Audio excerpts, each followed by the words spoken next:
Čau, laipni lūgt atpakaļ mūsu podkāstā Divi par futbolu. Es esmu Kristaps. Es esmu Knuts, un šodien mums ir īpašs viesis Ainārs Dakša. Šodien mēs parunāsim vairāk par Latvijas virslīgu un par arī ārzemju spēlētājiem. Lūdzu, iepazīstiniet sevi. Mani sauc Ainārs. Esmu Latvijas futbola virslīgas izpilddirektors kopš 2018. gada. Faktiski jau ar 7. gads. Droši vien, ka pārāk pastāstīšu jums jautājumos. Ok, Knut, uzsāc jautājumus. Jā, tad, kādi ir jūsu lielākie mērķi šī gada virslīgas sezonai? Principā jau jāsaka tā, ka mēs katru gadu cenšamies nodrošināt to, lai tie projekti un tās lietas, ko mēs ieviešam, lai saglabātu šo kvalitātes līmeni un censties to pēc iespējas pilnveidot. Tie segmenti, par ko mēs runājam, tas ir pārsvarā tas, ko mēs ikdienā pirmām kārtām redzam, tie ir mūsu sociālajie tīkli. Un mēs cenšamies palielināt un paplašināt sociālo tīklu satura klāstu ar dažādu informāciju, ar dažādiem materiāliem. Otrām kārtām, protams, tas ir mūsu televīzijas tiešraides. Mēs pagājušajā gadā veicām kvalitatīvu pāreju uz augstāku izšķirtspēju, uz HD kvalitāti. Un, principā, tā otrā lieta, ko mēs šogad ceram darīt vēl vairāk un vēl intensīvāk, mēs gribam vairāk strādāt ar mūsu video materiālu, jo viņš ir kvalitatīvāks un līdz ar to sociālajiem tīkliem aizvien atbilstošāks, un arī tās tehniskās lietas, kas ir mūsu rīcībā, viņas ir pieejamas. Un trešā lieta, ko mēs izziņojām, bet kas šobrīd ir projekta stadijā, un tur ir jāpaiet zināmam laikam, kas iespējams nesakritīs ar sezonas sākumu. Mēs šobrīd strādājam arī pie virslīgas aplikācijas izveides, kas principā, ja mēs runājam par līdzjutējiem, sekotājiem, tad tas ir tāds jauns un moderns, droši vien, ka nevar teikt vairs jauns, bet moderns rīks, kādā veidā vistiešāk sekot un visērtāk sekot līdz tieši virslīgas aktivitātēm. Kuru laiku iznāks tā aplikācija? Plānots bija uz sezonas sākumu, bet šobrīd, skatoties pēc tām lietām, kas tiek strādātas, ko strādā IT pusē, tad es droši vien teiktu, ka tas varētu būt kaut kāds mēnesis pēc sezonas sākuma. Ok, labi, gaidīsim. Kā tieši 24. gada sezonā attīstījās futbola virslīga? Tu jārunā droši vien par futbolu vai par to, par ko mēs nodarbojamies apkārt. Ja runājam par futbolu, tad principā pēdējo gadu pieredze rāda, ka gan komandu meistarība, gan klubu iekšējā konkurētspēja, viņi apliecina to, ka uzņemtais kurs ir pareizs. Un droši vien, ka tas skaļākais notikums, kas bija Eiropas kausa sasniegums, tas ir tam apliecinājums. Jo bez sportiskā varējuma sasniegt šādus mērķus visticamāk nebūtu iespējams. Līdz ar to, ja mēs runājam par tādu sportisko pusi, tad mēs šobrīd redzam, ka ir diezgan stabila klubu konkurētspēja. Un tas, protams, ka arī rezultējas rezultātos. Tas redzamākais rezultāts ir šis. Protams, ka ir arī tie rezultāti, kas ir šīs klubu spēlētāju, iekšējās pārējas. Tad mēs redzam arī šo cīņu līdz pēdējām kārtām, ka mums faktiski varbūt iepriekšējā sezonā salīdzinot ar 23. gadu nedaudz mazāk. Bet jebkurā gadījumā mums praktiski čempionu titula cīņa, Eiropas kausa ceļzīmes, mums visas sadalās faktiski pēdējās kārtās. Līdz ar to tā iekšējā konkurence ir diezgan liela. Tas pats arī saistās arī ar pārspēlēm un ar izkrišanu no virslīgas. Tas, kas saistās ap virslīgu, ja mēs runājam tieši no tāda organizatoriskā viedokļa, tad skaidrs, ka pagājušajā gadā tā lielākā novitāte tas bija mums pārēja uz HD formātu, tad filmēšanās pilnvērtīgu.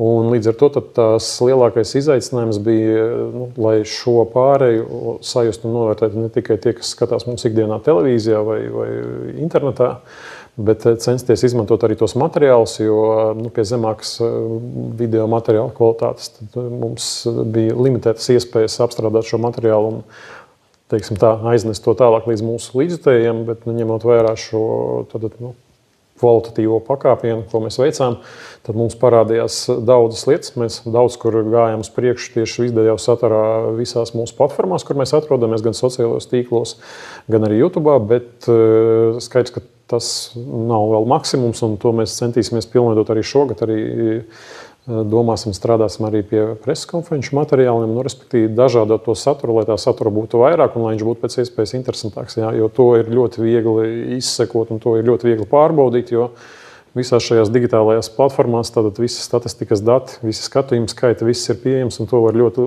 labi novērtēt, vai cilvēkiem tas patīk vai nepatīk, un cik daudz viņi skatās. Ja? Un tie dati, kas ir mūsu rīcībā, viņi apliecina, ka skatās un skatās aizvien vairāk, līdz ar to mums jādomā, kādā veidā šo saturu palielināt. Okay. Ja, tad vai ir ideja ieviest virslīgā arī kaut kādas ietas, kas ir arī ārzemju top, Top līgās. Jā, ārzemju un arī saistībā ar skatītājiem un arī ar spēlētājiem.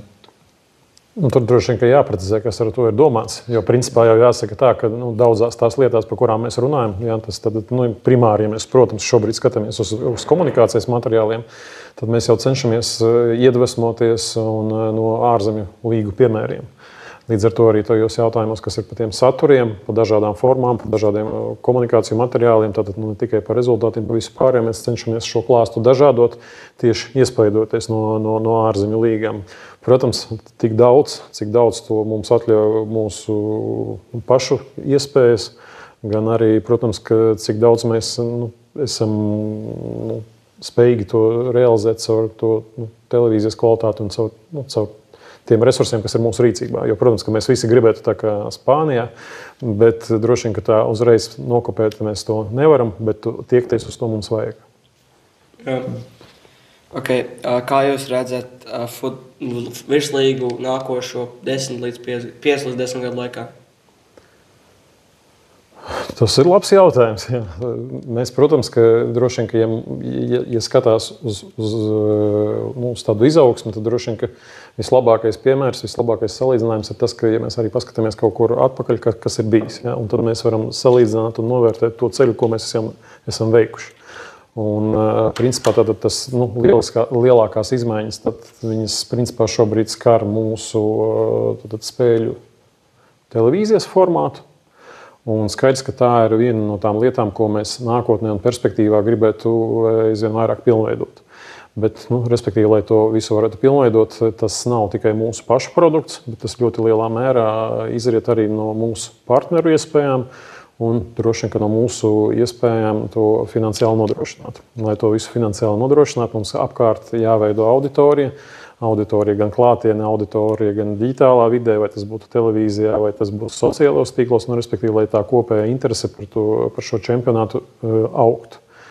Kas saistās tieši no sportiskā ziņā, jā, tad skaidrs, ka tad iekšējās konkurences veicināšana, tas ir pirmais priekšnosacījums, lai mēs runātu par sportiskiem sasniegumiem. Un sportiskie sasniegumi nav jau tikai savu starp klubiem, kādā veidā viņi čempionāta gaitā cīnās, bet, respektīvi, arī mūsu klubu kvalitatīva pārstāvniecība Eiropas kausos, tas ir arī mūsu meistarības rādītājs.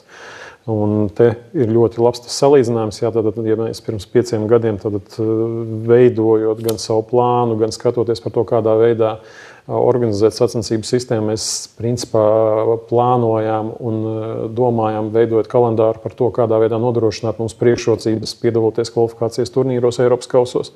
Tad šobrīd mēs jau redzam, ka mēs esam situācijā, kad mēs jau plānojam un rēķinamies ar to, ka mūsu klubi varētu sasniegt Eiropas kausu līgas fāzes. Tas, ko gribētos redzēt pēc 5-10 gadiem, tas ir skaidrs, ka būtisku izaugsmi mūsu sniegumā Eiropas kausos, uz Eiropas kausu skatuves, jo tas veido un dod daudzas priekšrocības pēc tam atkal tieši lokālo čempionātos. Jo tad Eiropas kausu sacensību sistēma kopumā, tas finansiālais modelis, viņš jau nodrošina to, ka ieguvēji no augstākiem sasniegumiem nav tikai tie klubi, kas piedalās Eiropas kausu līgas fāzē. Bet šī finansiālā sistēma ir veidota tādā veidā, ka tas solidaritātes mehānisms viņš nonāk arī līdz tiem klubiem, kas nepiedalās līgas fāzēs. Līdz ar to faktiski ieguvēji ir visi. Jā, un lai augtu, lai visiem būtu iespēja augt, tad mums ir vajadzīgi šie sasniegumi, mums ir vajadzīgi šie rezultāti. Līdz ar to droši vien, ka pirmais faktors, ko gribētos redzēt pēc 10 gadiem, tad tas ir aizvien augstvērtīgāk sasniegumi uz Eiropas kausu skatuves, lai mums būtu iespēja augt mūsu klubiem Un, ja mēs runājam par mūsu klubu izaugsmi, tad tā ir neatdalāma lieta no iespējas augt un pilnveidoties arī mūsu spēlētājiem. Ne tikai tiem spēlētājiem, kas parasti pirmie, par kuriem runā, ir tie, kur ir ar to nākotnes izaugsmes potenciālu. Bet arī tiem spēlētājiem, kas veido varbūt to Latvijas futbola virslīgas pamatu, respektīvi, lai kopējā izaugsme būtu lielāka. Okay. Jā, tad interesants tāds jautājums, kādas ir jūsu domas par situāciju ar FC Valmiera? Es varu vienkārši noformulēt savu sajūtu. Jā, man ir ļoti žēl, jā, ka klubs, kas ir bijis ļoti liels, es nevaru teikt, ka atbalsta punkts, bet principā droši vien, ka tad ir spēlējis nozīmīgu lomu Latvijas futbola virslīgas kartē, jā, tad ar savu fanu loku, ar savu līdzjutēju loku. Mēs to ļoti labi redzējām un novērtējām arī mūsu sociālo tīklu auditorijās. Mēs to redzējām arī pēc televīzijas datiem. Respektīvi, klubs, kas sasniedz čempionu titulu, kas veic tik daudz un kvalitatīvus transferus, ka šāds klubs, diemžēl, neturpina dalību. Jā. Tad es domāju, ka tas ir zaudējums, līdzīgi kā tas pirms tam bija ar Ventspili, jā, kā tas bija ar Spartaku, kā tas bija ar Valmieru. Tas ir žēl, ka mums ir jāzaudē tādi klubi, bet tam visam droši vien ir arī otra puse. Jebkurš klubs, tāpat kā jebkura saimnieciska organizācija, viņai, lai viņa varētu strādāt, ir vajadzīgi zināmi priekšnosacījumi. Jā, tad šis finanšu modelis viņš ir svarīgs. Un tādā momentā, kā jebkurā uzņēmēja darbībā vai kaut kur, ja šis finanšu modelis nestrādā vai nespēj funkcionēt pilnvērtīgi, tad iestājas kaut kādas grūtības. Šajā gadījumā tās grūtības ir rezultējušās tādā, ka klubs nav spējis saņemt licenci. Un, kā jūs vērtējat Latvijas fanu kultūru? Es domāju, ka mums varbūt nav jāvērtē vēl fanu kultūra, jo tādā izpratnē, kā mēs redzējām, kas notiek Eiropas kausa laikā, kas notiek tajos klubos, tad tā masa un tā kustība ir daudz lielāka. Droši vien, ka mums būtu jāvērtē tas, kā šie fanu skaits un kā šī fanu kultūra pamazām veidojas ap mūsu klubiem. Ja? Un tad tās tendences, ko mēs šobrīd redzam, viņas ir droši vien, ka ne visos klubos un nevienādi, bet jebkurā gadījumā, ja mēs salīdzinām ar to, kas bija pirms gadiem 3, 4, 5, ja, tad mēs redzam, ka mūsu kluba un mūsu fanu kustība auga arī šajā līmenī, un tur tikai jānovēl klubiem veiksme attaisnot fanu cerības, lai savukārt faniem būtu pēc iespējas lielāka vēlme just līdzi un vēl vairāk pašorganizēties un vēl vairāk demonstrēt savu klātesamību gan stadionos, gan arī padarīt to kopumā to futbolu dzīvīgāku un skaistāku, jo futbols bez faniem nav iedomājams. Jā, protams. Jā, tad kura jūsuprāt ir līdz šim interesantākā virslīgas sezona un kādēļ tieši? Jāsaka godīgi, ka man kā rīkotājiem, kā organizatoram katra sezona ir īpaša. Respektīvi, jo nav bijušas divas vienādas sezonas, un katrai sezonai ir kaut kādi savi izaicinājumi. Jā. Tad tās pirmās sezonas, kad mēs sākām darbu, viņas bija vienkārši interesantas saistībā ar to, ka viņas bija pirmās, un tās vienmēr atcerās. Tad bija apstākļi, kas nebija kontrolējami, tad tur bija Covid gadi, kad viņas bija savādākas un dažādas, jo viņas sākās vēlāk, tad tur bija dažādi ierobežojumi, respektīvi bija dažādi izaicinājumi, ar ko nācās sastapties, lai šīs sezonas varētu pilnvērtīgi aizvadīt un novadīt līdz sezonas beigām. Pēdējās sezonas, principā 23., 24. gada, arī 22. gada sezonas iezīmēs ar ļoti lielu sīvu konkurenci čempionāta gaitā, kad pat līdz sezonas izskaņai, faktiski līdz pēdējai kārtai mums nebija zināmi čempioni, un tas arī prasīja īpašus sagatavošanās darbus kaut vai no elementārām lietām, no apbalvošanām un visam pārējiem, bet tā ir tāda uz tā kopējā intereses fonda, tā ir tāda ļoti maza lieta. Vairāk jau ir tās emocijas, ko tas sagādā līdzjutējiem. Jo iespēja, ka tev pirms pēdējās kārtas līdzjutējiem un tas viss izšķirās pēdējā spēlē, tā sajūta ir fantastiska. Jā. Līdz ar to es vienu nevaru izcelt. Jā, bet kopumā es droši vien varu pateikt, ka nav bijusi tāda sezona, kur es varu pateikt, ka viņa ir bijusi kaut kādā veidā neinteresanta vai garlaicīga. Jā, viņas katras ir bijušas interesantas pa savam. Jā. Okay, un kā jūs sākāt strādāt ar futbolu? Mani uzaicināja Maksims 2018. gadā.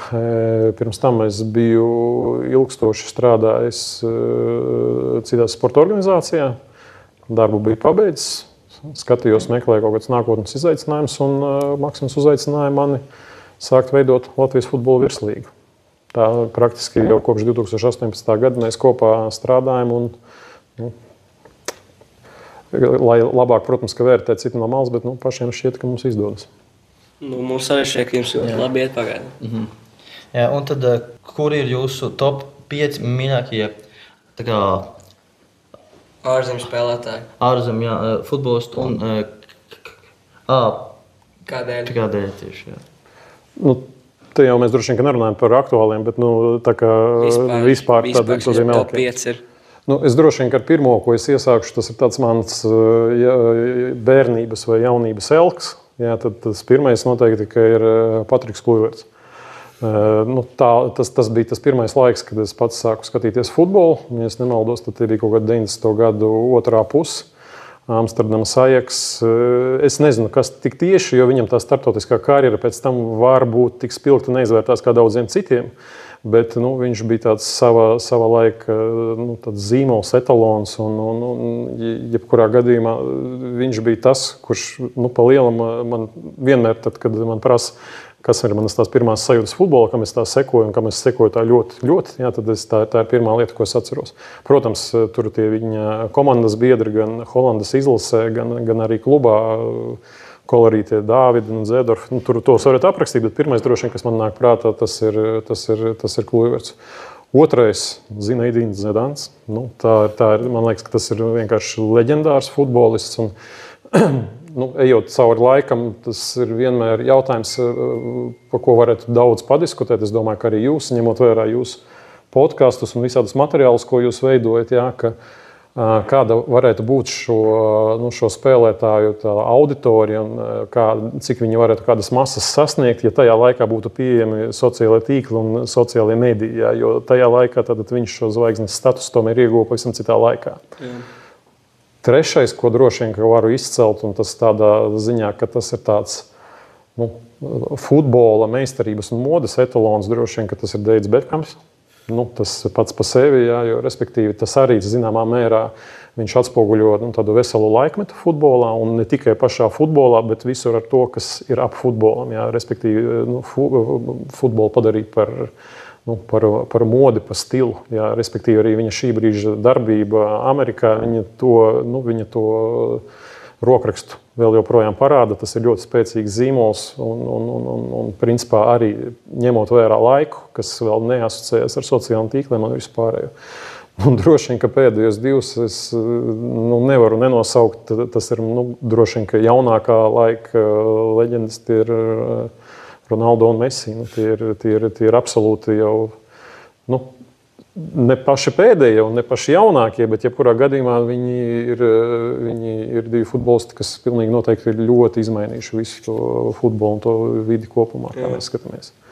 Tā, ka tas ir tā. To secību droši vien, ka es nezinu, varbūt, ja mēs liktu pēc kaut kādiem kritērijiem, es droši vien, ka varētu arī varbūt samainīt. Bet, es zinu, kas bija pie jūsu kolēģiem vienā citā podkāstā, un tad viņi man arī prasīja par klubu, un tad kā reiz sakrita, ka tas podkāsts bija tieši pirms gaidāmās Ajax spēles, jā, bet tad mēs arī pagremdējāmies atmiņās, un tas Ajax laiks, tas 90. gadu otra puse, tas ir tas, kas, tas ir pirmais, kas man nāk atmiņā, tad, kad mēs runājam par futbolu, jo tas bija laiks, kad viņi plaši rādīja, aprakstīja un visu kaut ko, jā.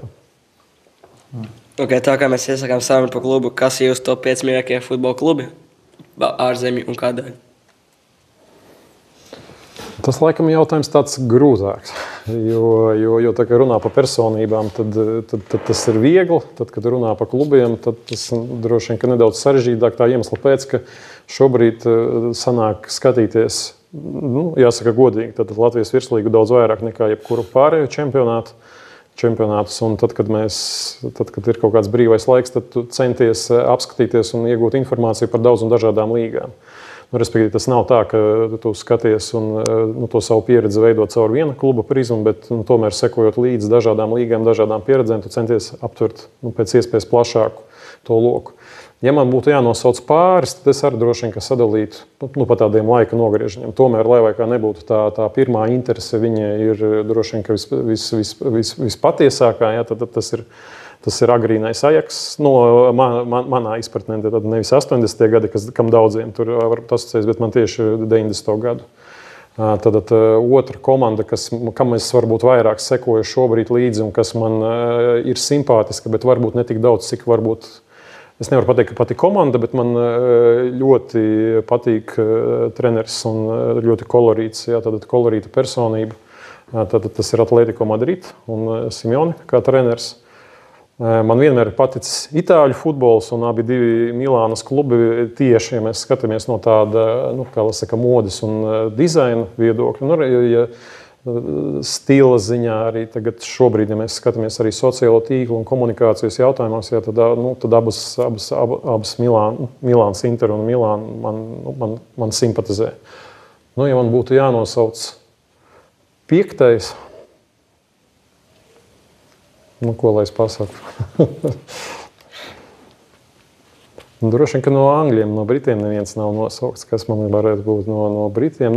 Droši vien, ka tā Mourinho Chelsea, tas bija kaut kas tāds, kas tajā laikā pievērst uzmanību. Un arī droši vien, ka ne tik daudz, cik pats klubs, bet cik tās personības, kas apkārt bija, jo Mourinho pats pa sevi.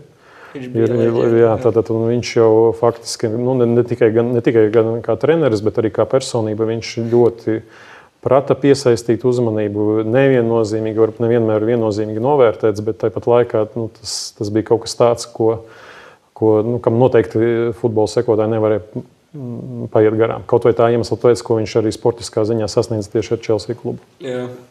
Labi, paldies, tas šodien būs viss.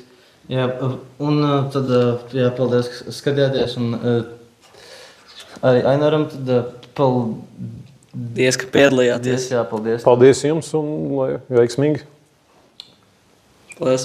Atā. Jā, visu labi, tiekamies citos mūsu video.